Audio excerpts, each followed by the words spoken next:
Fala pessoal, mais um Almoço com TF no ar, nosso segundo conteúdo neste sabadão. Vamos falar sobre o nosso glorioso, nesse nosso conteúdo da parte da tarde aqui no canal. Amigos, hoje eu não sei se eu vou fazer 3 conteúdos, talvez eu faça 2, depende do que nós teremos no avançar do nosso dia. A CBF, ela enviou um ofício aos clubes perguntando o que eles acham a respeito ali se o Campeonato Brasileiro deve ou não parar. Esse ofício, ele foi enviado hoje pela manhã a todos os clubes das séries A, B, C e D do futebol brasileiro. Eu vou ler aqui o ofício assinado pelo Edinaldo Rodrigues Gomes, que é o presidente da CBF. Cumprimentando-os cordialmente, servimos-nos do presente para relatar o que segue. No dia 10/5/2024, a CBF recebeu ofício encaminhado pelo ministro do Esporte, André Luiz Carvalho Ribeiro. Consta, tá aqui, por meio que sugeriu a paralisação do Campeonato Brasileiro de Futebol da temporada 2024. Nesse contexto, a CBF respondeu o referido documento por meio do ofício. Assim, considerando que a CBF é entidade organizadora de diversos outros campeonatos, encaminhamos o presente ofício para os clubes filiados às federações estaduais e ao Distrito Federal, para que se posicionem de forma expressa e em caráter de urgência sobre a paralisação recomendada pelo ministro do Esporte. Aproveitamos a oportunidade para apresentar os nossos protestos de mais elevada estima e consideração. Então, a CBF encaminhou esse ofício aos clubes. A posição do Botafogo, de que o clube é favorável à paralisação dos jogos do Campeonato Brasileiro, até mesmo em relação ao que está acontecendo com as equipes de Grêmio, Inter e Juventude, pela isonomia do Campeonato Brasileiro, porque daqui a pouco você terá 10 jogos e Inter, Grêmio, Juventude com 3, 4.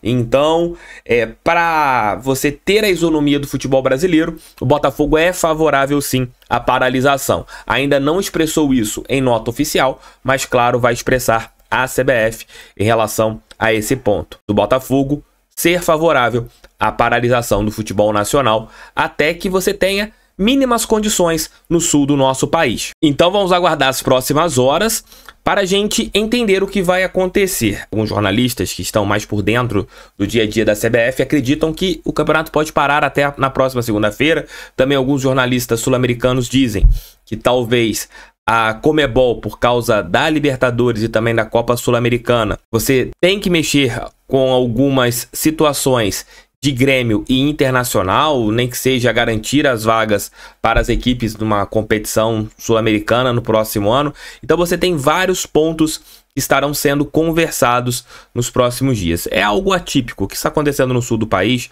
não tem precedentes na história do nosso país, na história do mundo. Então, tudo que for feito para o melhor da população, dos clubes, dos torcedores, tem que ser feito. Acho que o futebol, nesse caso, vira segundo plano. Não é o primordial neste momento para o povo gaúcho. Então, com a pressão deles terem que voltar, deles terem que jogar, fica tudo complicado, fica tudo complexo. Então, talvez seja melhor você pensar em algo que vire positivo para as equipes gaúchas. E o Botafogo tem esse posicionamento de não querer que os jogos voltem, né? De você querer que as coisas sejam feitas de uma maneira positiva. Então vamos aguardar as próximas horas. Deixe o like, inscrevam-se no canal, compartilhem esse vídeo em seus grupos do WhatsApp, comentem aqui embaixo para a gente ter uma ideia do que realmente vocês estão pensando sobre esse assunto. O Hugo entrou na seleção da semana da Copa Libertadores da América, né? A seleção da semana da Libertadores não tem um esquema com 4 jogadores na defesa. O Hugo entrou como um zagueiro pela esquerda no seu esquema, né? Então você teve essa seleção que eu estou colocando aqui na tela para vocês, e o Hugo faz parte, é o único jogador do Botafogo eleito na semana da Libertadores, na semana da seleção da Copa Libertadores da América, o nosso lateral esquerdo. A Comebol escalou para o jogo contra a equipe do Universitário um árbitro que apitará a nossa partida pela 3ª vez na competição sul-americana. Quem vai apitar o nosso jogo é Christian Garay, de 35 anos.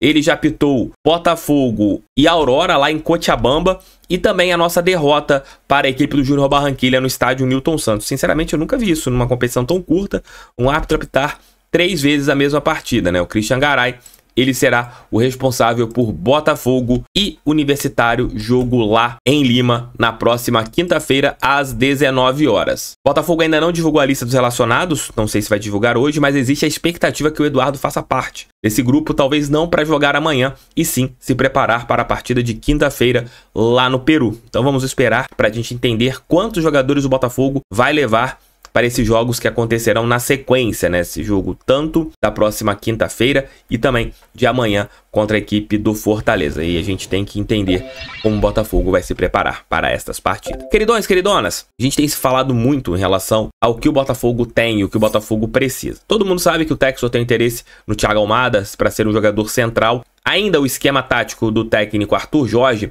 não tem um camisa 10. Ele tem um jogador que circula ali mais na zona central de campo, né, fazendo o papel de segundo atacante. Iniciou-se com o Júnior Santos, antes da lesão do Tiquinho. Depois o Eduardo fez essa função, ou um centroavante, um segundo atacante. Você teve o Savarino fazendo isso no último jogo. E também você teve agora o Oscar Romero fazendo realmente o papel de um camisa 10. Talvez, se o Romero funcionar como camisa 10, o Thiago Almada ganhe mais peso, né, por ser um jogador que é um 10 clássico, um jogador, no meu ponto de vista, hoje, tecnicamente acima do Oscar Romero. E não é nenhum demérito pro Oscar Romero, deixando bem claro isso. E a gente tem que ir no mercado. O Botafogo está atento, sim, às movimentações do mercado, ao que o mercado oferece para ele. As conversas acontecem, as análises ali do grupo acontecem. Possivelmente, alguns jogadores receberão propostas no meio do ano, e aí vai ter que ser entendido se os caras vão querer sair ou não, porque você terá um número muito maior de volantes dentro do elenco. De repente, algum dos seus volantes receberá uma proposta e você, até mesmo para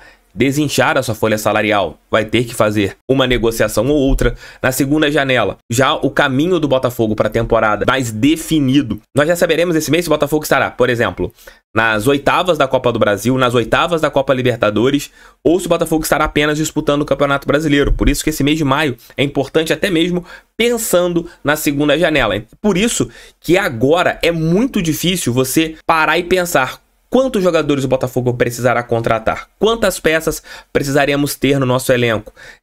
4, 5, 2, 3, 1...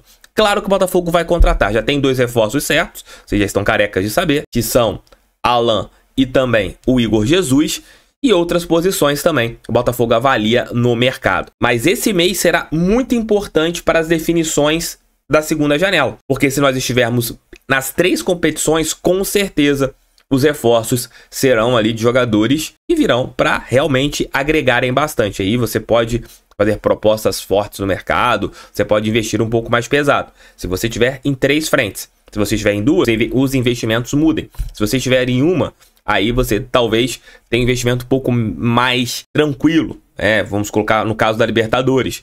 Às vezes o Botafogo, tomara a Deus que isso não aconteça, mas de repente não vai para as oitavas e acaba indo para a Copa Sul-Americana. Então você tem que pensar, vai focar na Sul-Americana? Como que vai ser a sua ideia por essa competição? Vai com força para ganhar esse torneio internacional, já tentando uma vaga para a Libertadores de 2025? Então você tem vários fatores que serão analisados até mesmo para o Botafogo ir atrás de reforços. Mas analisar o mercado, olhar possibilidades, o Botafogo tem sim olhado, querendo reforçar o seu plantel, visando o segundo semestre desse ano de 2024. Tamo juntos, beijos, tchau, tchau, fui, fiquem com Deus. Comentem aqui, participem do nosso vídeo, porque é sempre importante vocês estarem aqui comigo. Valeu e fui, tamo juntos, galera!